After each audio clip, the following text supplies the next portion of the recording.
తెలంగాణలో ఇప్పటికే కొన్ని చోట్ల పత్తిని విత్తారు రైతులు. మరికొంతమంది విత్తేందుకు సిద్ధమవుతున్నారు.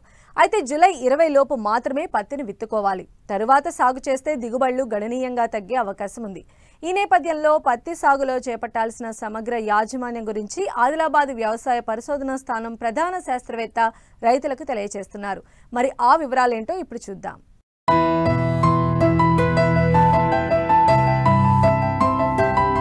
ఈ ఏడాది ఋతుపవనాలు సమయానికే ప్రవేశించాయి. ఇప్పటికే చాలా మంది రైతులు పత్తిని విత్తారు. కొన్ని చోట్ల విత్తిన పత్తి గింజలు మొలవలేదు.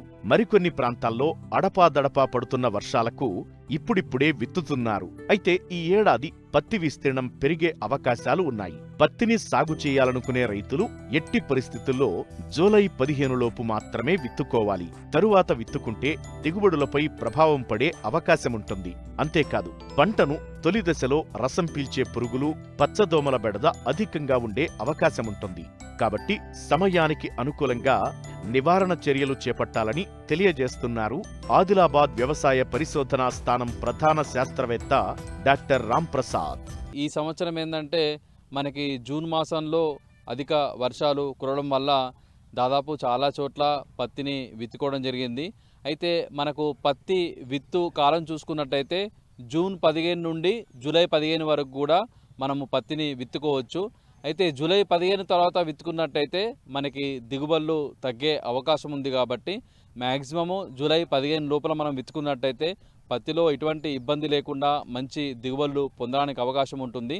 అయితే ఎక్కడైతే ఈ పత్తి విత్తుకున్న తర్వాత కొన్ని చోట్ల ఏంటంటే మనకి ఈ రసం పీల్చే పురుగులు కూడా అక్కడక్కడ ఇప్పుడిప్పుడే ఉధృతి అనేది కనబడుతున్నది.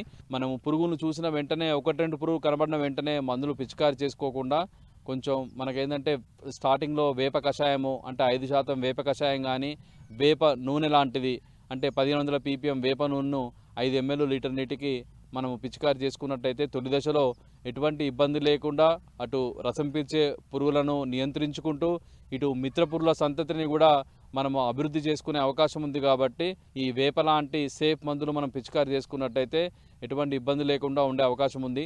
తర్వాత ఏంటంటే మీ అందరికీ తెలుసు, మనం కాండానికి మందుపూత పద్ధతిని కూడా చెప్పడం జరుగుతున్నది. ఈ కాండానికి మందుపూత పద్ధతి కూడా మనం చాలా సునాయాసంగా పెట్టుకోవచ్చు. ఈ మందుపూత పద్ధతిని 30 రోజులప్పుడు, 45 రోజులప్పుడు, 60 రోజులప్పుడు 3 సార్లు మనము కాండానికి పైన ఉన్న లేత ఆకుపచ్చ భాగంలో మందుపూత పూసుకున్నట్టయితే దీనికి గాను ఈ మోనోక్రోటోఫాస్ ఒక భాగం అయితే 4 భాగాల నీళ్లు అంటే 1:4 నిష్పత్తిలో అది 30 అప్పుడు 45 రోజులప్పుడు చేసుకోవచ్చు.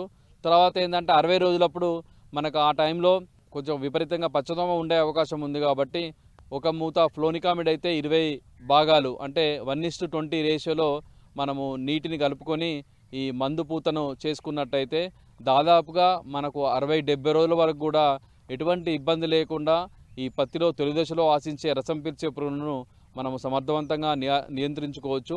ముఖ్యంగా ఏంటంటే మనకు చాలా వరకు ఖర్చు కూడా తగ్గే అవకాశం ఉంది. అంటే ఎకరానికి దాదాపుగా మనకు 2500 వరకు కూడా ఖర్చు కూడా తగ్గే అవకాశం ఉంది. కాబట్టి దానికి తోడు ఏంటంటే మిత్రపురుల యొక్క వృద్ధి కూడా విపరీతంగా పెరిగి మనకు శత్రుపురుల సంఖ్య కూడా చాలా తగ్గే అవకాశం ఉంటుంది. కాబట్టి ప్రతి ఒక్క రైతు కూడా ఈ కాండానికి మందుపూత పద్ధతిని కనీసం 60 రోజుల వరకు కూడా దీన్ని పాటించినట్టయితే మనకు ఎటువంటి ఇబ్బంది లేకుండా పత్తిలో 70 రోజుల వరకు కూడా రసం పీల్చే పురుగుల తాకిడి నుండి పత్తిని కాపాడుకునే అవకాశం ఉంది. 99% మంది రైతులు బీటీ రకాలనే సాగు చేస్తున్నారు. కంపెనీలు కూడా విత్తన శుద్ధి చేసిన విత్తనాన్నే రైతులకు అందిస్తున్నాయి. అయితే పత్తి విత్తిన తరువాత కలుపు నివారణ పట్ల రైతులు తగిన జాగ్రత్తలు తీసుకోవాలి. అంతేకాదు, పత్తి పంటలో తొలి దశలో ఆశించే రసం పీల్చే పురుగులు కనిపిస్తాయి, కానీ గులాబీ రంగు పురుగు కనిపించదు. పంట నష్టం జరిగే వరకు తెలియదు. ఇటువంటి పరిస్థితుల్లో ఈ పురుగుపై ప్రతి రైతు నిఘా ఉంచి ఉధృతిని బట్టి నివారణ చర్యలు చేపట్టాలి.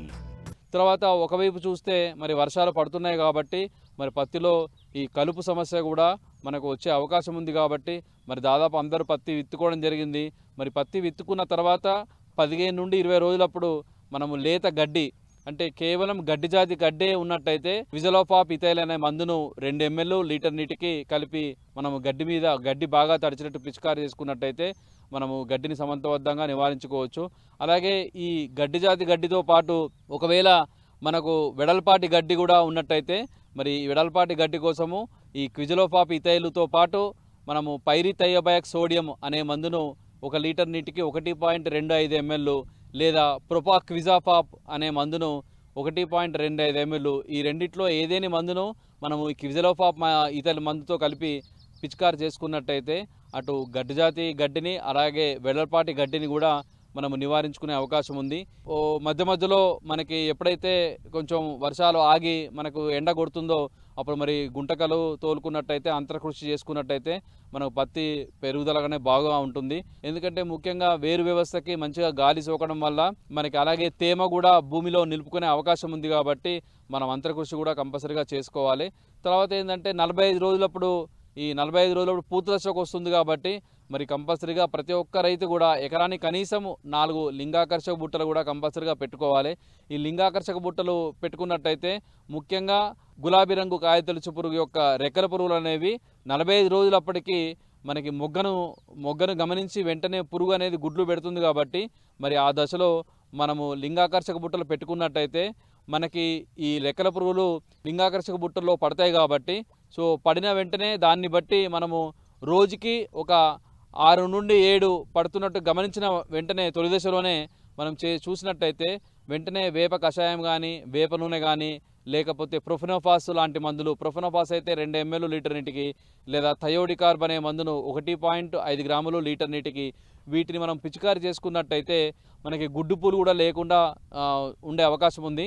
అయితే ఒకవేళ ఎక్కడన్నా గుడ్డి పూలు కనబడినట్టయితే ఆ గుడ్డి పూలను మనము ఏరివేసి మనం నాశనం చేసినట్టయితే కూడా ఈ పురుగుల సంతతి అంటే గులాబీ రంగు కాయతొలుచు పురుగు యొక్క సంతతిని కూడా చాలా వరకు తగ్గించుకునే అవకాశం ఉంది. మరి తొలి దశలో ఇటువంటి యాజమాన్య పద్ధతులు పాటించినట్టయితే ఈ సంవత్సరం కూడా ఎటువంటి ఇబ్బంది లేకుండా మనము పత్తిలో మంచి దిగుబడులు సాధించడానికి అవకాశం ఉంటుంది.